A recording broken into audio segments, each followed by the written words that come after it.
Oh no, it's not a good night. I can tell. Start over now. Okay. Hello and welcome to the Science Fiction and Fantasy Marketing Podcast, the show where we help you establish your author brand, increase the size of your audience, and sell more books. And we do it really professionally. I'm Mm. Lindsay Baroker. I'm here with Jeffrey Poole and Joe Lalo, and our guest tonight is Bryan Cohen. We had Bryan back on the show back on episode 15, where he talked about his TED Saves the World young adult urban fantasy series. And he also talked about YouTube marketing, Facebook events, and increasing mailing list signups. So if you didn't catch that episode, you can still catch it back there, way back on episode 15. Since then, he started a copywriting service for authors to help them improve their book descriptions. So we're going to ask him for tips on how we can all improve our book descriptions because most of us need it. And we're also going to catch up on what he's been doing since we last talked to him. So, hi, Bryan. How are you? Hey, Lindsay. I'm great. It's exciting to be back. It's so funny to think about just how much stuff has changed since then. And uh, seeing your show grow has been awesome, hearing lots of great interviews that you guys have been doing. So, way to be. And I'm excited to talk copywriting and all sorts of stuff today. All right, cool. And as listeners know, it's been probably 50 episodes since I laughed through the intro, but it was taking about 20 seconds for the live light to go on. So I was just giving up on it, but that's my excuse. Nice. So why don't you kind of catch us up on, as far as book marketing and your projects, what you've been doing for the last year and a half or so? Sure. Well, in June of 2015, I was hitting a bit of a struggling point. The TED books were selling okay, but not amazingly.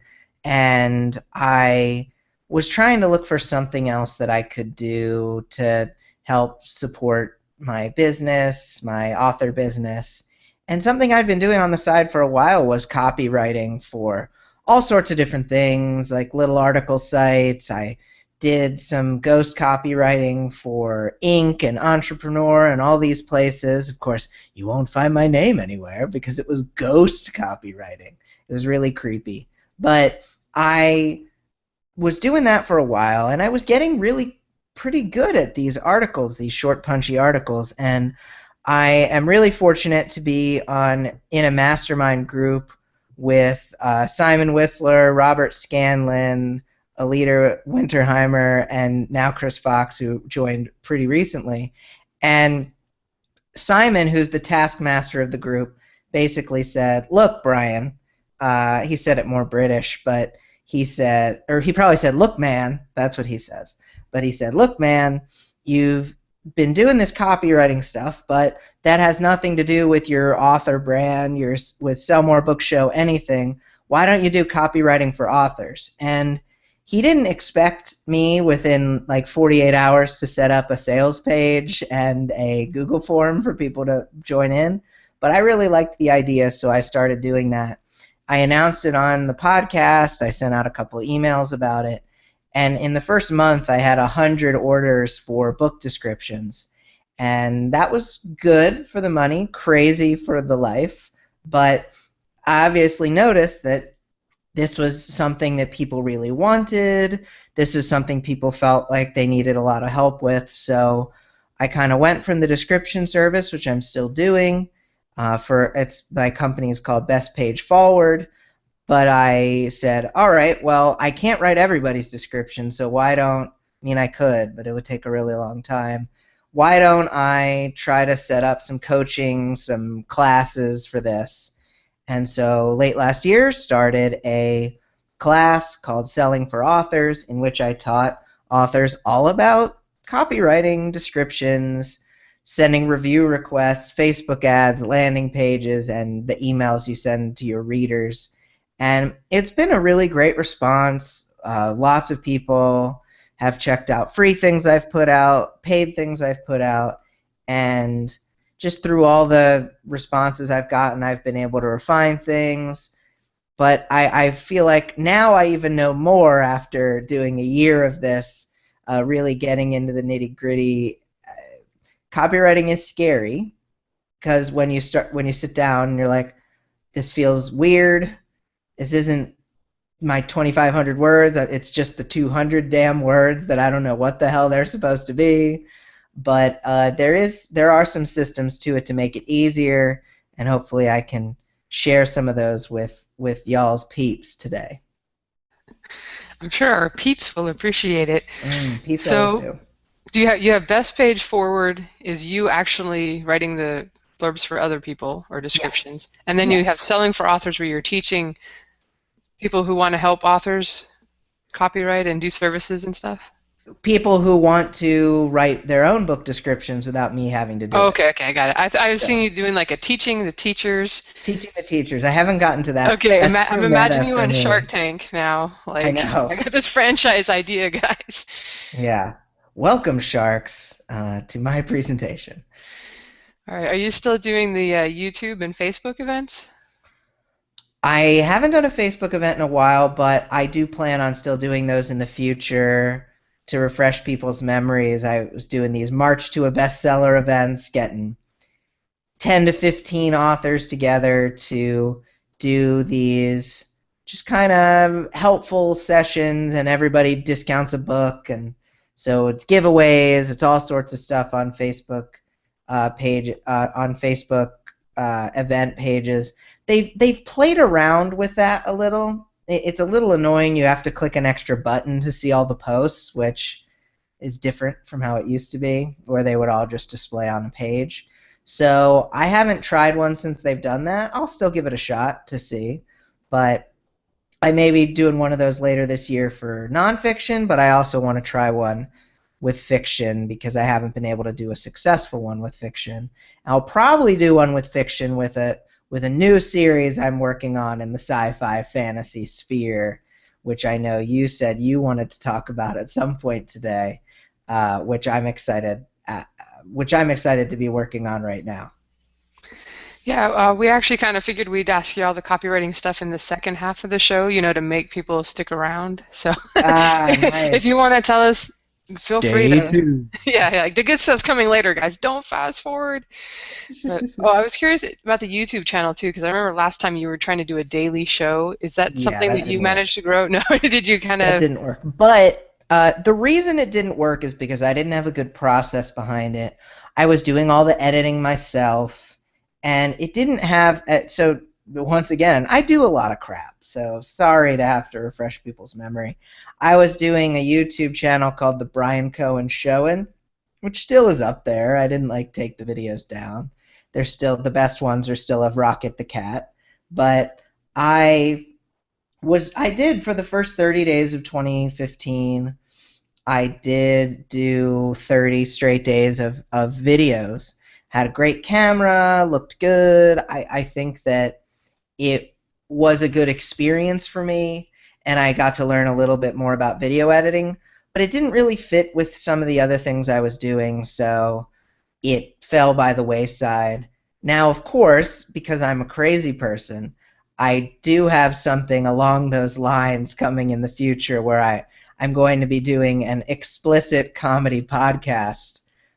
You heard it here first because I think I've only told like 3 people about it, but uh, it's going to be pretty insane, and it's probably going to ruin my author career actually, because it's very off-brand, very the E tag's going to be really big, cussing a lot. It's going to be fantastic.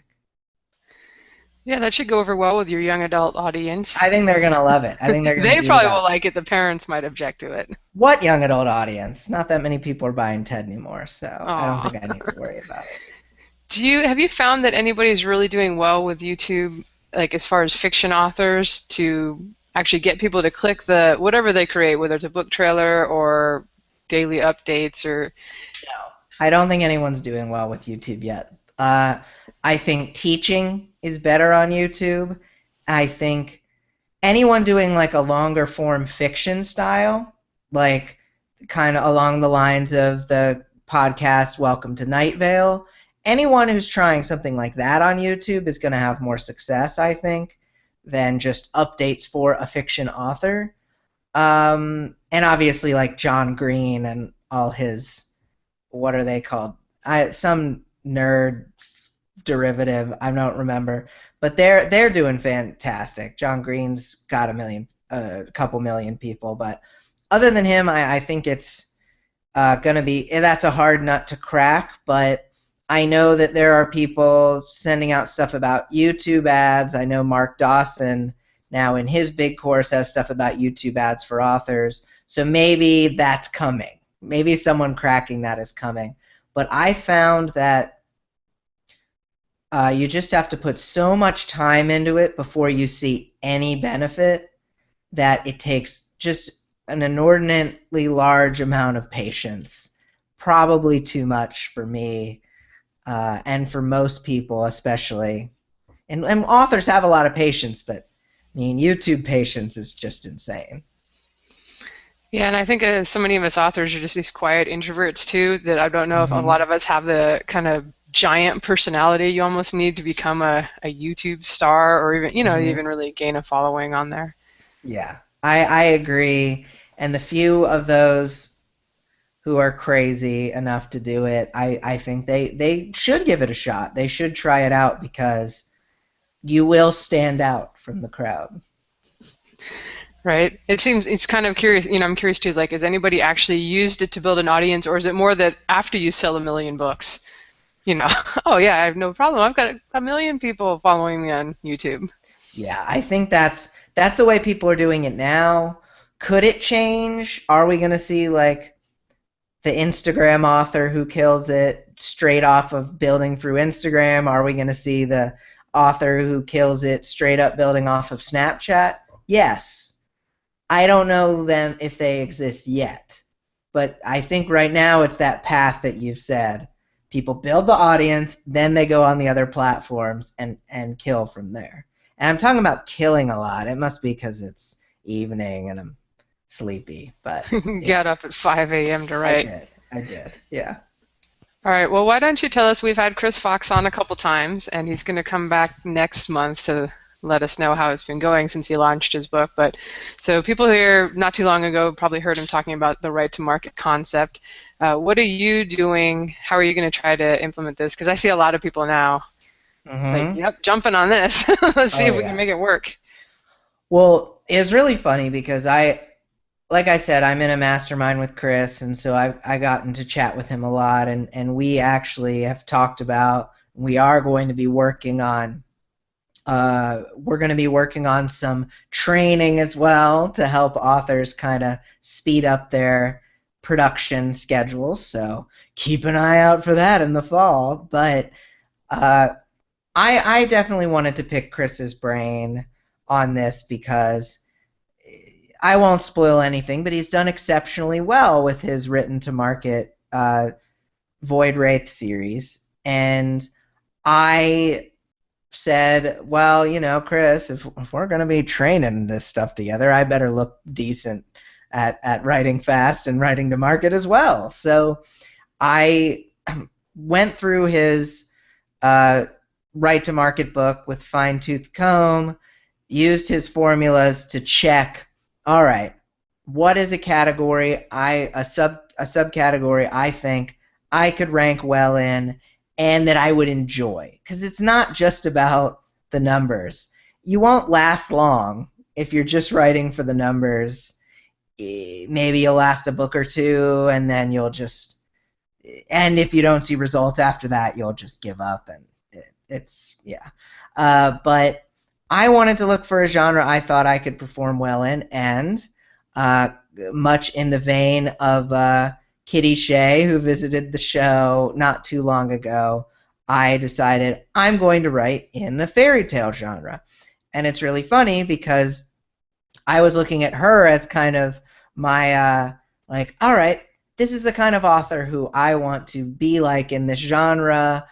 This is how I'm able to. Chris talks about understanding the tropes of the genre, the kind of things that are in common in between some of the different books in that genre. And I said, well, KM Shea seems to be a good one. And then I heard her on your show and said, oh, well, that's perfect. Taking more notes. And so I started working on this series. I am kind of trying to go about it in the exact way that Chris did, because copying massive success is never a bad thing when you are doing it with heart and when you're doing it with dedication. And so I'm starting this series of kind of uh, a little medieval, a little urban fantasy twists on. Right now, I have finished a Snow White novella called Snow White's Revenge, and I have a novel I'm working on called Cinderella Unbound, and I have the covers for them, and I'm about 7,500 words into Cinderella Unbound, and I have a whole plan set up for trying to launch in a very similar way, getting that first 10-day spike, going crazy with it, begging friends for help with big fantasy lists, hint, hint, and no, seriously, there will be an email coming. But oh, I'll be all over. But I am going to really push every possible way I can with this series. And the hope is that, similarly to Chris, who's now, I think he's bought everything in gold now. Gold shoes, golden hat, golden computer that he writes 5,000 words per hour on. I would like to have the same kind of success, not just because it will help pay for life, but because I'm very interested in showing people that there are some ways to go about this that are very smart from a business sense that also allow you to write from the heart. In all of these stories that I'm putting together, and I have ideas for Beauty and the Beast, Little Mermaid, fairy tale retellings, it's very important that these tell a very strong story with a very strong-willed, doesn't really need a man, female protagonist that just kicks butt and is independent. And we still, even though there's a lot of indies who write female heroines, there still aren't enough.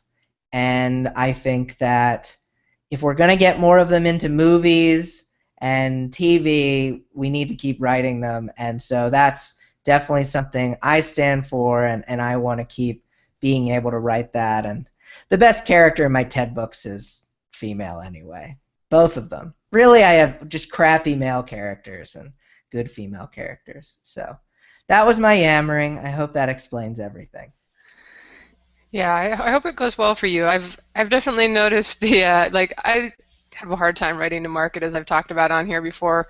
So I've done like steampunk-ish, and I've gone wide, and you Mm-hmm. can gradually build an audience up and get more fans, but it's harder. I just Yeah. released the science fiction first three books in the series, it's space opera, and even though I didn't really think it would be it's not like to market. It wasn't the kind of like Chris did. It wasn't that type of storyline, but it's been Yeah. selling really well, and I think KU helps a lot. But Yeah. just we've had so many people on the show that have done well in that subcategory of like space opera, and Mm-hmm. that I was like, well, let me just give it a try. And I think KU makes a huge difference, Oh, as people yeah. have been saying all along. What's funny, Chris might speak to this, but when we were talking, he was saying that so many people, after reading his book, decided on space opera instead of saying him following him that said, look at your categories and where you're interested. They just read the first two chapters and said, oh, space opera. Not saying you did that because you didn't write to market.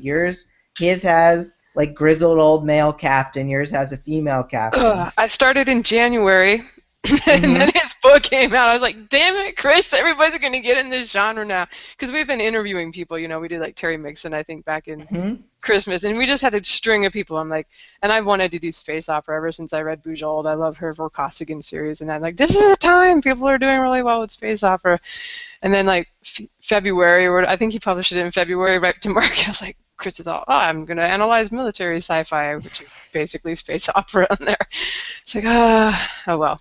Well, that's the good thing. You've built up such a great audience over time that when you launch a new project in a new genre, you can get a lot of crossover readers, hopefully, but you have, obviously, with this one.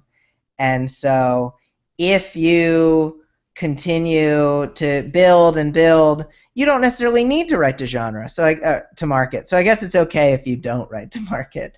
But it's good. I think it's good for a lot of folks who maybe haven't been able to get traction. It's a good exercise, if nothing else. Yeah, we've definitely seen it with a lot of the urban fantasies. The other one that keeps coming up on keyboards that a lot of people are just really kind of having books previously published but nothing that did well, and then all of a sudden Mm-hmm. they're writing exactly to market in urban fantasy and doing really well. That's fantastic. All right, but I've been talking too much and not about the subject, so let the guys ask some questions and then we'll circle back around and get some tips from you on writing that blurb. Okay, sounds good. Yep. Okay, so I looked at your Amazon shelf before the show, and you got a lot of nonfiction along with your fiction stuff. Mm-hmm. Are you going to be expanding? Like, what do you think your focus is going to be in the future? More nonfiction or more fiction, or are you going to balance them? I think there's going to be a balance. I'm actually working on a nonfiction book. For the longest time, it's so funny. About end of 2013, I wrote the last 1,000 creative writing prompts book I wrote, which was five books, a book for kids, and then I divided all of them into workbooks, so there's like 35 on there. Makes me look very prolific, so that's a good cheat in there. But I stopped writing those and then started building up a self-publishing audience with the Sell More Books show and now with Selling for Authors. And if at all during that time I had published a nonfiction book related to self-publishing, probably would have done well. So I'm kind of trying to make up for lost time, and I do have a few on the production calendar now. The first one will be about your book descriptions, so it's a good. It fits with what I've been building over the last year or so, and I think people are going to really enjoy it. Just some very deep diving stuff that I haven't even necessarily touched on before in full. So I've got that and a couple other ones in mind. But then with the fiction, I think we're going to kind of see where this writing to market project goes. I'm very confident about it. I think this is another thing where even if I'd just built up a self-publishing audience and then launched TED in Kindle Unlimited from the beginning with that, I think it would have done much better. And I've actually considered the idea of taking them all down, rebranding all of them, putting them back up, squandering hundreds of reviews that I've collected just to get that launch boost, because it seems like right now the combination of KU plus a launch boost plus knowing what you're doing with the Amazon Marketing Services ads, Facebook ads, having a decent sized list to start with, all of those things combined seems like just such a great combo that when you're deep into a series, you don't necessarily have the ability to use, especially if it's a continuous sequential series. So, long answer was I do plan on balancing it in the future, but we're going to have to see how things go, and I'll play things by ear. Yeah, that's always a good policy. Mm-hmm. Also notice you've got one audiobook in your list, well, at least that I was able to spot. Yeah, just the one. I was thinking about this when I looked at your balance of nonfiction and fiction. Do you think that there's would you say there's a market for nonfiction audiobooks, like taking one of your instructional books and turning it into an audiobook? There definitely is, and of course I wrote the least audiobooky books ever because they're lists of ideas. So if I did an audiobook of those, I don't think people would like it. But I do think that some of the future nonfiction books I write, I would like to put them into audiobook format, possibly bundling them, because and Lindsay can speak to this from the Smarter Artist Summit when we were chatting with James Ton, I think is his name. He was talking about audiobooks and how you want to make sure that the audiobook you're putting out is credit worthy. because it works on a credit system. People pay $15 to get 1 credit per month. Well, if you just have a 2-hour audiobook and you put that out there, people don't want to spend $15 on that. But if you have multiple audiobooks and you combine them all together, which is why I'm considering with my nonfiction, I would want to put several together into a bundle to make it credit worthy. And it seems like in fiction, what a lot of people should try to do from the start is combine, it depends, I guess, but if you can combine the first 3 books into an audiobook and get 25, 30 hours out of that, it's much more credit worthy, and it's much more likely to see a spike. Yeah, absolutely. And also, I feel like nonfiction in particular works well for bundling them together because it's people are familiar with a like a course, a series. Like if it's educational, then people are sort of used to having multiple segments in a larger product. Mm-hmm. Yeah, exactly. And I think I'm a big listener of nonfiction audiobooks, and I think that I mean, not most of them are under 10 hours because it's very rare to have a nonfiction that's longer. But I think when you do have something that long, people get excited about it. And apparently, and Lindsay's posting in the chat because this is important information. Apparently, Audible is this is from Lindsay. This is a special news report from Lindsay Baroka. The Audible may be cracking down on those bundles. So the advice I just gave, don't listen to that. But if you are able to do it before before that crackdown begins, it's not a bad idea. I know that Chris and some other folks have done it as well.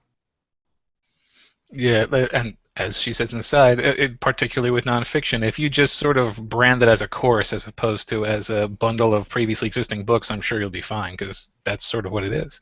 Yeah. Just one other quick thing before we move on to Jeff.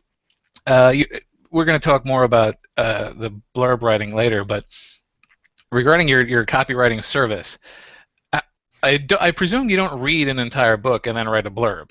Yeah, this is true. I do not. So, I mean, do people just send you a very detailed description of their book and then you snap it up?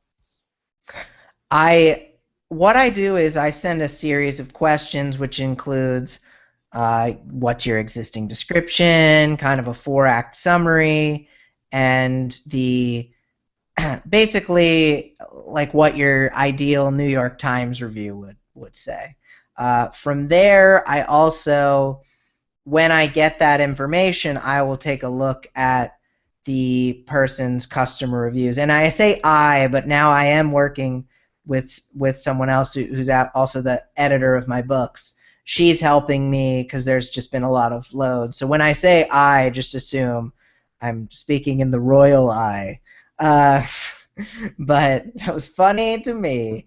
I think that it would be a lot harder, and I would have to charge more if I was going to read the full books. But I've been surprised just how much I've been able to pull from existing blurbs and all that other information.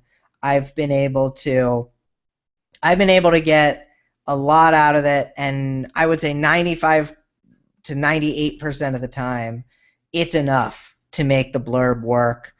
So fortunately, that allows me to get a 3 to 4 week turnaround as opposed to on a couple dozen at once, as opposed to like 1 per 2 weeks while I read the whole book. Yeah, that would be you'd have to charge a bundle. Yeah, and no one would pay it. No. All right, so that's it for my questions. On to Jeff for the last set in this section. Cool, thank you. All right. Okay, I read that question, as Joe wrote it down. We looked at everyone's notes there. As soon as I read his question, I'm thinking, that's a good question, and I came up with mine here. I have to know, have you ever come across any descriptions so poorly written that you were hesitant in taking them on as a client? I think this is almost like a I have it set up so I can't do that.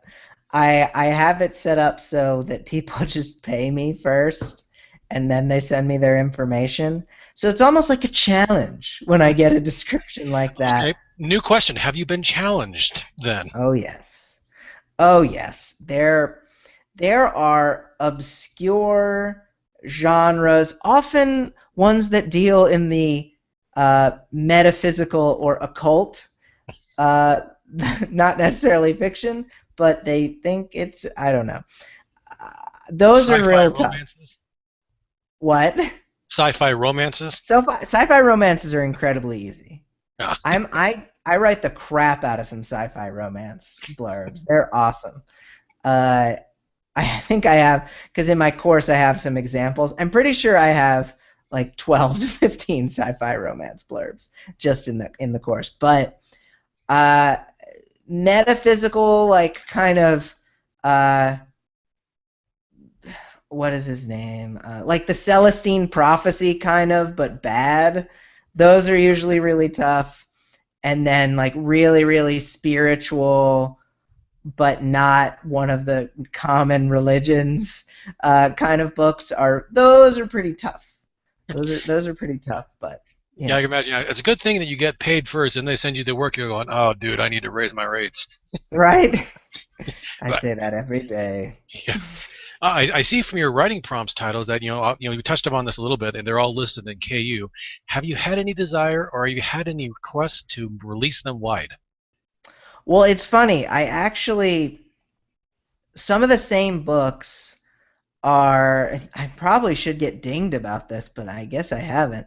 In workbook form, a lot of them are in KU, but those same prompts are definitely wide in the big 1,000 prompt collections. So the Amazon police might come to get me at some point. Uh, I've actually had a fair bit of success with the writing prompts books wide, and I know a lot of folks into are really big into like doing nonfiction in other platforms. I think that nonfiction may sell a little better on other platforms than it does on Amazon to a certain extent. I don't know that 100%, but I know that I actually did a BookBub on a nonfiction bundle of my 1,000 creative writing prompts, and I had uh, I mean, it was a great week. I've been told for nonfiction this is really good. I sold 5,500 copies in 1 week. I was trying to get on the list. I did not get on the list, which was sad because I thought it would have been really funny if I got on the list with a bundle of writing prompts. But I sold several hundred on Barnes& Noble and really close to 500 on Apple. So I know that there are people buying the nonfiction on these other platforms, but I have heard from Dan Wood of Draft to Digital that trying to get nonfiction merchandised on Apple, it just doesn't happen because Apple doesn't care. Apple doesn't really care about nonfiction because, I mean, they don't think they're making any money off it. They don't think they're getting the kind of consumers they want, who they really just want to buy Apple books and then go through Apple products and buy iPhones. Like, that's what they want. But I guess they think that nonfiction readers don't have money, which is stupid because nonfiction readers probably have more money than fiction readers to a certain extent, especially if they're listening to like $1 million self-helpy tapes or something like that. But I don't know. Apple can do their business how they want to do it. Very true. And finally, my last question: out of curiosity, if someone like an author were to use your services, are they obligated to give you credit somewhere inside the book that says, "Hey, this blurb was written by," or they're going to try and pass your work off as their own? I don't care. Oh, you don't care. I don't care. Whatever. It's it's all yours. The rights are yours. At one point, I did ask some of the people I wrote descriptions for, hey, can I use your descriptions in my course as examples? And a lot of them wrote back as yes, and some of them were like, it's yours, so you can do with it whatever you want. I'm like, well, I don't know. I mean, I didn't put it together in a contract or anything, but I assume people can just use my blurbs as however they want to, and I don't really care about them noting it anywhere. I mean, I know a lot of people I don't think say who their cover designers are or say who their editors are necessarily. Most people will thank them in like the special thanks, but not everybody does. So I don't really care, and if they feel like recommending me, then so be it. Okay, I'll say good to know because I wasn't too sure because like I say I was listening. She's like, no one mentions or thanks the cover illustrators. I'm like, yeah, I do, and I put I Yeah. thank them. I thank them for the typography. Thank this Well, for the you're the good one. You're one of the good ones. I do it too. Not everybody does it, and I don't think it's because they're not appreciative. I think it's because they're rushed and or lazy, and they were just trying to get it up there. or possibly that they feel embarrassed that they had to have someone else sum up their own story for them. Uh, I think some people do feel that way, but it really is like it's a different type of writing. It's a different part of your brain. You're writing for sound. You're writing for emotional impact in a very short period of time. And that is very different because it's almost more like writing poetry than it is writing more long form fiction. And that's a skill. If writers have it, they haven't practiced it. Fiction writers haven't practiced it in a long time, unless they're writing a short, punchy dream sequence or something. So as a result, I like to talk about this, how the brain works. When you've done something a bunch of times, you've got that kind of nice worn path between those parts of your brain that are needed for the typing and the thinking. But when you're doing something new, it's very rocky. It is not like a quick path. It's probably diverting all around to like your childhood fears and stuff. That's not how the brain works. But it's not as easy, and so for writers that manifests as frustration. They think it sucks. They hate it. They don't want to do it. They'd rather write their books. And so when they do put something out, usually it's not that great because they don't know the rules. And then if they do hire me, because I've put in about 7 years of writing copywriting every week for, I guess that's like 500 weeks. My brain is worn more in that way. I've had the practice, and so when I need to sum up something quickly and for sound and for emotional impact, I can do it because I've put in the hours. Is it the 10,000 hours Malcolm Gladwell thing? I don't know, but it's probably halfway there. Oh, trust me, I'd rather go to the dentist than actually have to sit down and figure out, just sum up my own damn work in like 200 to 300 words. I'm like, I know there's so many times I'm sitting at my desk going, here's this, no, hit the delete. Boy, that sucks. Oh, screw it, I'll come back to it. Yep. So trust me, I know. All right, I'm glad you understand. Yeah, exactly. I think just about every author can. So. Yeah. All right, let me hand you back over to Lindsay. We can start up asking you about those blurbs. Sounds good. All right, the part people have actually been waiting for. 40 minutes in. They stop listening to their Pandora. They come back from watching a rerun of something, and now they're here. All right, question number 1. Do you have a kind of a formula or starting point? You mentioned rules, like that. Yeah, I think I read Libby Hawker's book, and I think she had like 5 steps or 5 things, and I don't know. Do you do anything like that? What's your? Well, I really wanted to undercut Libby, so I have 4 steps. No, just kidding. I actually haven't read her book, but I know that a lot of people really like her stuff. People should probably check out both to learn as much as possible. But I have 4 steps. Number 1, a headline, or you could call it a tagline or a log line, whatever. It's the short, sweet hook that gets people in the door. And for sci-fi romance, that would usually be weird space guy, something. Alien abduction. Yeah, weird space alien girl, something. How those weird space lovers come together, something. But usually just short and sweet and to the point. Like, he's an alien from outer space. She wants to start over. Together, they'll save the Earth and each other, ...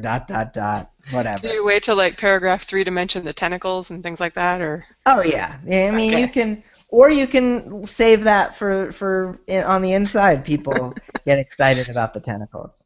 Part 2 is the synopsis. Most people usually, the only thing they do for a product description is the synopsis. And I like to have the hook before that because then you're getting people excited. The synopsis, what's really important is establishing an emotional connection between the character and the reader. You want the reader to identify with this person. Readers have a much harder time identifying with a plot or a symbol or a setting.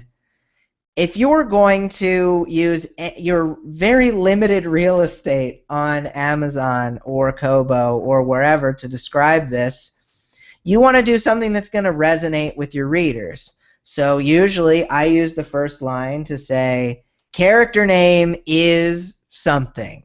So is down on her luck, is trying to get over her parents' divorce, is something that people can actually sink their teeth into. And that can be anything, but obviously it fits with the is tentacled. Lindsay's cracking everybody up in the chat here. Emily is tentacled.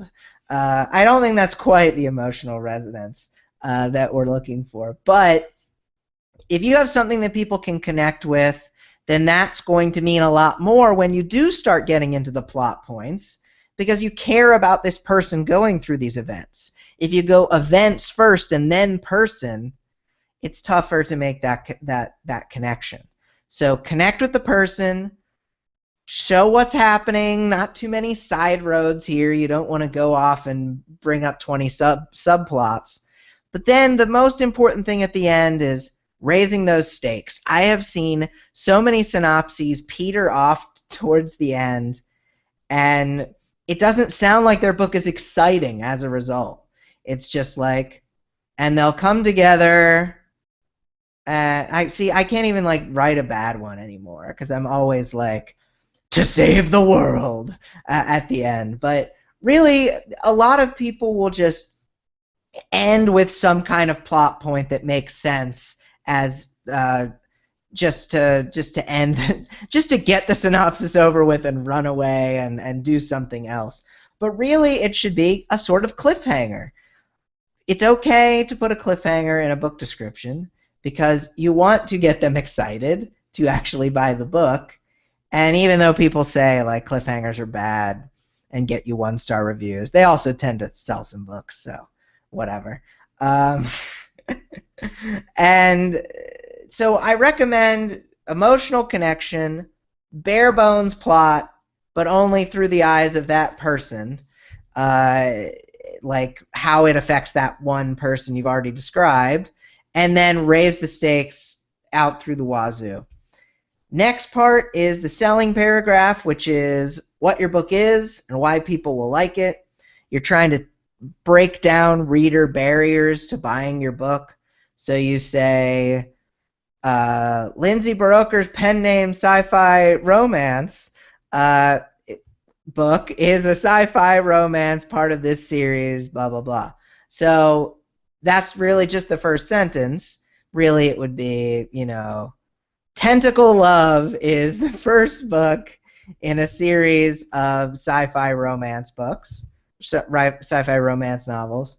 Then the next line is telling why people will like it. This is where you pull some adjectives. You can look in your customer reviews for some good ones. If you like alien foreplay, sizzling romance, and let's see, twists and turns you won't see coming, then you'll love Lindsay Baroker pen name. Tentacled space adventure, etc. So you find some adjectives that you think people in your genre are going to like, you put them in there, and that's the second part of your selling paragraph. So it's the what it is, why people like it, and then last you end with a call to action, we've heard people talking about calls to action in fiction since the SPP guys really put it all out there. But it's a very common thing in copywriting to tell people what action they need to take. Scroll up, click the buy button, scroll up, tap the buy button, download this on KU, whatever you have to do. Tell them an action. It would be kind of in the command form of verb this, buy this now, discover the tentacled adventure. You want people to take action and you want to instruct them to take action because probably they're doing 6 things. And if you just get that little extra instruction in there, it can actually help them to take action before they forget about you and go watch an episode of American Ninja Warrior or whatever they're going to check out. So those are the 4 parts: headline, synopsis, selling paragraph, call to action. All right, good. And I apologize to anyone listening to me crack jokes. And I've met Bryan in person, and I think that's making it harder. We sat and made little snide jokes the whole time people were talking at the summit. We did. It was probably really uncouth of us, but it was really funny. They weren't mean jokes. They were just, you got to comment sometimes. Yeah. But so now just seeing Bryan makes me crack up. He's that kind of guy. I kind of have a funny face, so. All right, let me ask you about the synopsis portion. Sure. I feel like sometimes when I read some blurbs that are out there, they tell the whole book. Mm-hmm. Do you think that maybe you should just tell enough to like hook them into maybe the beginning chunk, or how much should you tell when you're trying to hook them? Yeah, and this is harder in some books, especially books that have a big twist, because you don't necessarily want to reveal the big twist in the synopsis. I think you stick to the first half of the book generally, but you can hint at things later on. Some of the strongest books out there have a very intense midpoint, some big thing that isn't the main climax but kind of ties into it. If you can kind of cliffhanger the midpoint in your synopsis, that's a really good place to be because you aren't spoiling the second half of the book. But hey, you're going to need a couple of little spoilers in there because if a lot of big action happens in chapter 1 and it impacts the rest of the story, you might need to spoil a little bit of that big chapter 1 thing because otherwise you're just not going to have anything to say in there. But I agree with you. Do not do too much. Don't go into too many subplots. Ideally, you only introduce 1 or 2 main characters. You don't even have to name the bad guy. I see some of these fantasy blurbs. Oh my gosh. Am I seriously supposed to keep track of 8 names and locations by the end of this blurb? Because I'm not going to. I mean, I don't read epic fantasy that often. I did a lot as a kid. But, I look back at, the Wheel of Time description or the first Game of Thrones description. Trust me, it does not tell all the point of view character names or anything like that. In Wheel of Time, it goes into Rand.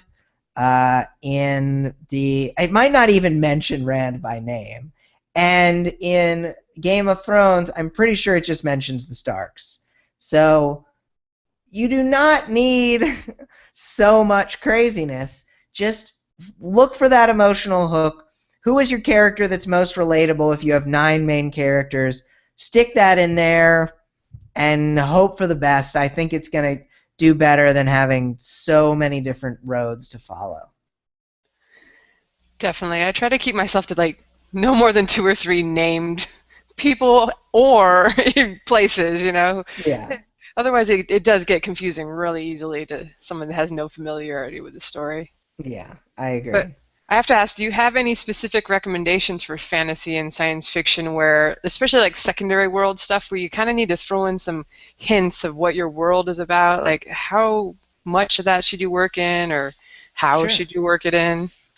I'm all about working in setting details mixed with character stuff. So I'm very much a fan of that first line, this person is this. No worlds yet. You don't need any extra stuff. What is their thing they're dealing with emotionally? Then you can kind of use sentence transitions, like introductory kind of clauses, to work in the parts of the story. So, when he travels to a far-off moon, comma, more emotional stuff. Or after being abandoned in a far-off nether realm, comma, more emotional stuff. So you're weaving it in. You do not want just a sentence of setting, just a sentence of world building, because people love the world building, but they really come for the characters. I mean, if you look at Game of Thrones, everyone talks about Arya Stark and Tyrion. They don't really talk about, oh, don't you think Dorne was beautifully rendered? Maybe it was. I don't know. The show is certainly screwing it up. But you want to make that emotional connection with the characters, because that is what is going to stick with people. That's what people talk about. So you want to sound like you have the kind of characters that people can dig into. So slowly but surely, bit by bit, with the setting stuff, with the world building. All right. Yeah, that sounds like a really good idea. That's what I, as a reader, I'm definitely more drawn to the characters than, For sure. sometimes you get this paragraph that's just the world, what's going on in the world. And I'm like, I don't know. And I tune out, for sure, right away. All right, you kind of already hinted at this, but for people who are writing like epic fantasy or an epic sci-fi with maybe 6 point of view characters, and they all seem to have kind of like equal story, it's all their story, even in the first book, and it's 200,000 words or more. So you think just pick one that's the most relatable, or what would you do there for the blurb? I want to see if I can find the Wheel of Time original description. All right, here is the Wheel of Time, Book 1, Eye of the World, original description. The wheel of time turns and ages come and go, leaving memories that become legend. Legend fades to myth, and even myth is long forgotten when the age that gave it birth returns again. In the third age, an age of prophecy, the world and time themselves hang in the balance. What was, what will be, and what is may yet fall under the shadow.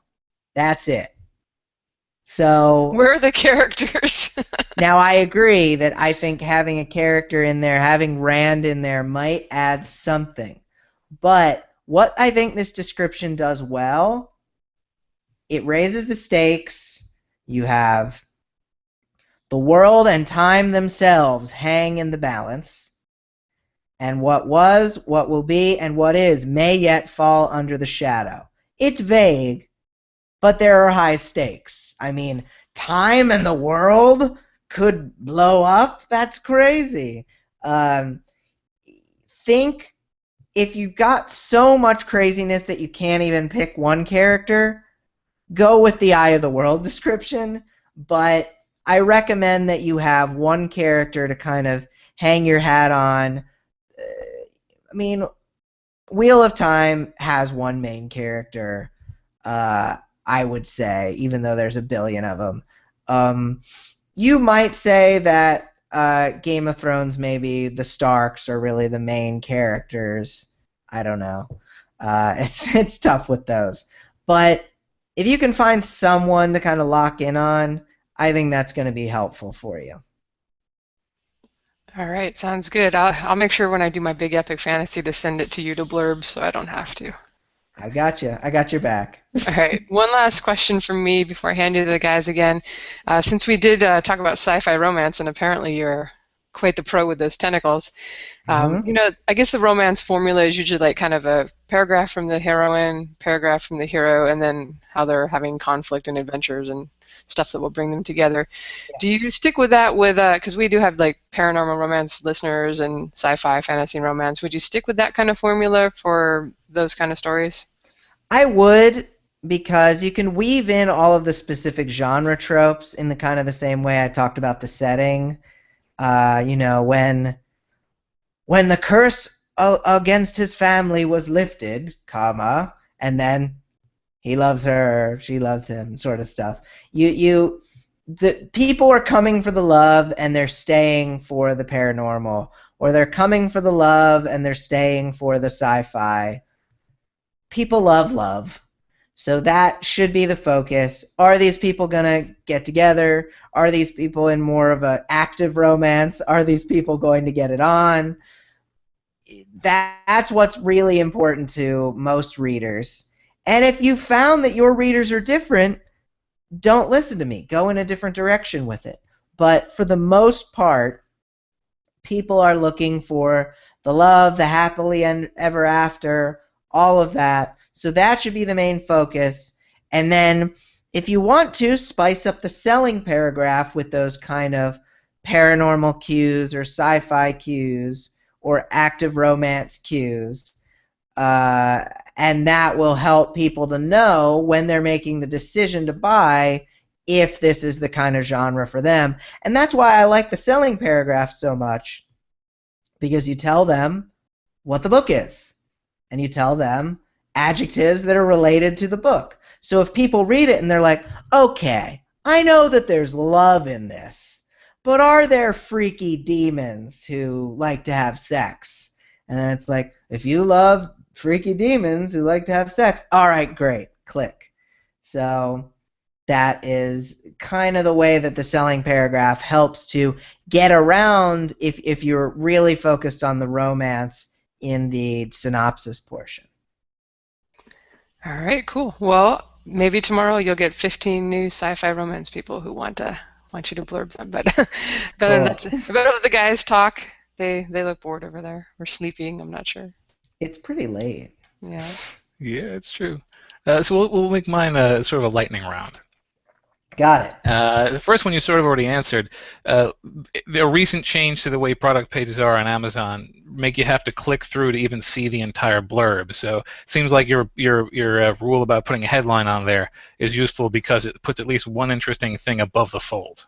Exactly. I like the hook, and if your book has any kind of those big notifiers, USA Today bestseller list, or you have over 100 reviews, you can kind of put that in a line in between the hook and the actual description. But I found that does help with the clickability. Yeah, I would think so. All right, so the other two questions I have are about long series. For mid to late series books, what sort of thought should be put into writing the blurb so that it intrigues fans of the series without spoiling earlier events for readers who might not have read the rest of the series? That is a challenge.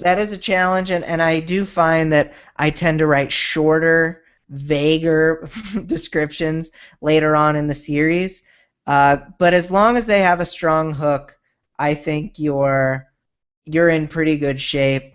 Every so often, like I know for my 5th book in my series, it just doesn't make sense if there's a big cliffhanger at 4 that the main character is in a situation that requires spoiling if you're going to explain anything about the 5th book. So sometimes you got to do it. But if you can avoid it, just go vague and touch on the characters and what their emotional things they're dealing with are in that book.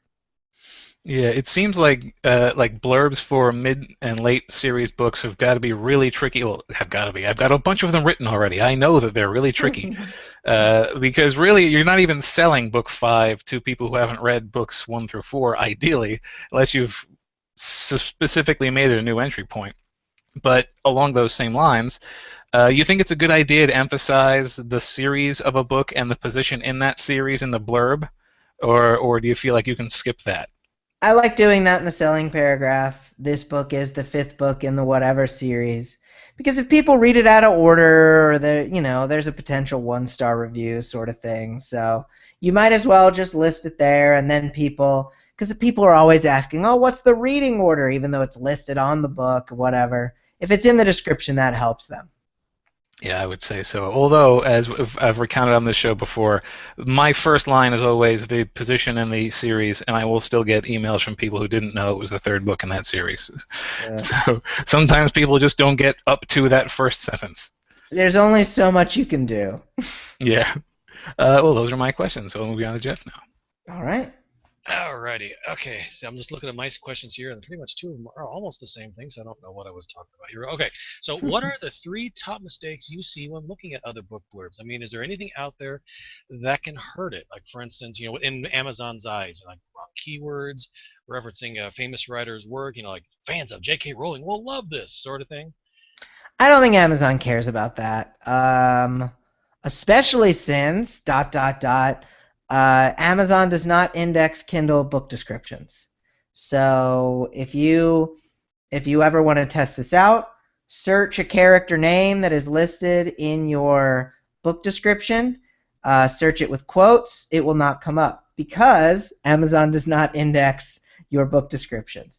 They index your keywords, they index your title, they index your subtitle. And it used to be widely reported that Amazon indexes your book descriptions, but I found out through Sell More Book Show news story that they do not. Now, Google does, so that's something to Lindsay just gasped. Gasp, it's true. If you, Google will do it. So if you want to make sure you get Google traffic on that, worry more about the keywords. But I don't think that matters so much for fiction. Nonfiction, yes, it matters. I have a book. Gosh, I've had a book downloaded over probably at this point it's got to be like close to 300,000 times. I don't even know.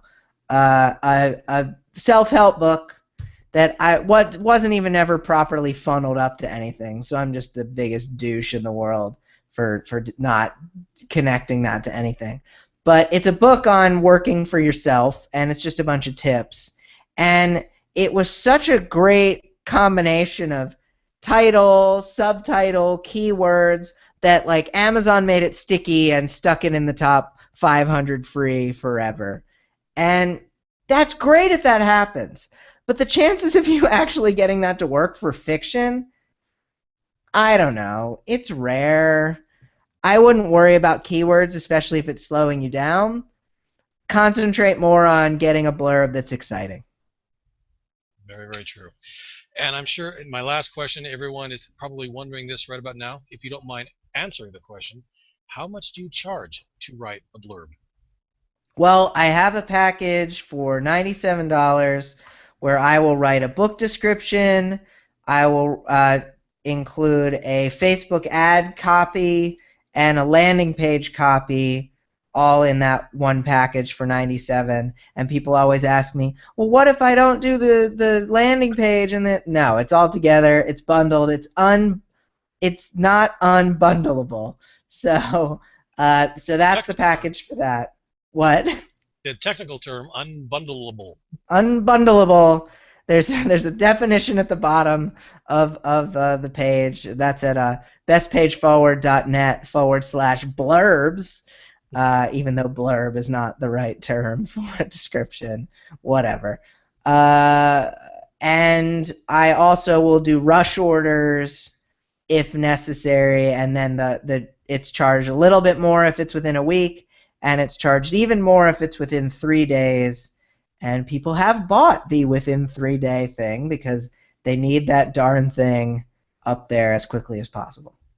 Or else, let's say they have the reviewers all saying, "Man, your description just sucks." And like, fine, I'll get someone to rewrite the freaking thing. Get it off my plate. Yeah, I hear that. All right, well, let me hand you back over to Lindsay. We'll see if we can wrap this thing up since we ran a little bit long. I was too busy making bad jokes. I goaded you on, so much like I goaded. You looked at me. You made eye contact, Brian. That's all it took. Well, Lindsay and I had talked about how I goaded Jim Kukral on in a recent live show, Sell More Book Show, and he was doing Falcon sound effects, and I was just doing all sorts of craziness. So I am a goader. It's my improv comedy nature. So I'm very yes and. I'm very yes and. All right, a quick question from Scott King, who I actually think bought your services, so you should give him a good answer. Okay. When writing a blurb for a genre that you don't know much about, how do you prep for it?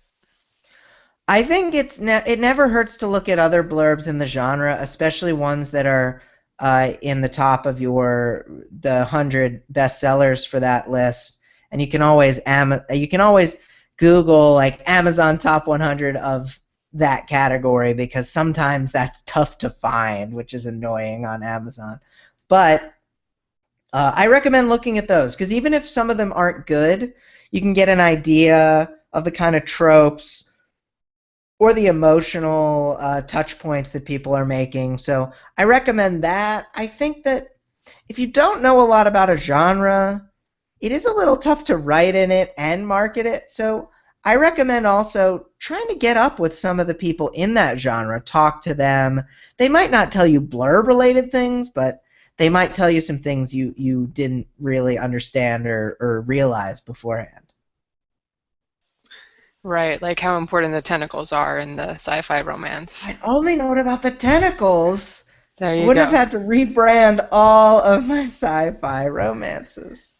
I All can see I'm right. going to start looking at some sci-fi romance books here with tentacles. You Cool. could get an education. That should be a subcategory. Tentacled. It could be an erotica. I have no idea. Okay, one more question from Scott. How does Brian deal with pain in the butt and needy clients? I'm not sure if he's talking about himself or just in general. Well, I did. It was funny. I saw Scott posting on a Facebook group today about the blurb, one of the blurbs I'd written for him, and I just shot him an email and said, "Oh, well, here's my suggestion for this." I don't really find that too many people are needy for the most, and that was certainly I wouldn't consider needy, but every so often, and this is just any business, and everyone has this. I'm sure all of you guys have your readers who are trying to basically take you for every ounce of your time and free books as possible. It's just the cost of doing business. You're going to have some people who are like trying to get discounts, trying to spend 20 hours of your time just perfecting every word of your blurb. You're going to have people, and I've had people I've written exceptional blurbs for, and they said, "Oh, I didn't like this. Here's my changes on yours. What do you think of it?" And it's awful. And I say, "Look, usually I say, often I write my blurbs for sound and for rhythm in addition to the emotion. So when you change this thing, and this thing, it totally undid the rhythm that I was going for. So, here's what I would recommend, but you're welcome to do whatever you want." Really, that's the best way to deal with needy clients. You're welcome to do whatever you want. I did my best. I don't tell them I did my best. I don't tell them I tried to help you. Do you tell them, don't tell people that you got this blurb from me No. after you changed half of it? No, the last thing he says is, "Thank you for prepaying, sir." Yeah, thank you for prepaying, sir. Would you like to buy 10 more? All right. Well, thanks so much for joining us tonight, Brian. Where can people find you, and do you have anything you want them to check out? Sure. Well, if you are the kind of person who likes tentacle sci-fi romance, no. If you are the kind of person who would rather someone do this kind of service for you, go to bestpageforward.net/blurbs, and that will be where you are able to purchase my service. You can also, at that page, send me an email, ask for more information. If you are interested in learning this stuff for yourself, and there's a lot more than just descriptions, emails to readers are huge, getting the right punchy Facebook ads are huge. You can learn about all the 5 big pieces of author copywriting I talk about. If you go to sellingforauthors.com, you can take my free 3-part video course on writing better emails for your readers, and you'll also get a free cheat sheet about writing the perfect 4-part book description. And then you'll be able to find out about all the other stuff I got going on, like the premium Selling for Authors course, which has kind of a rolling enrollment, open every so often sort of thing. All right. We'll get your links in the show notes, and this has been episode 84. People can go to marketingsff.com to check it out. Thanks for staying up late for us, Bryan. Thank you guys for having me. It's always great being here. Thanks for all the info. Sure thing. Night, So everyone. long. Thanks Bye. for all the technical comments.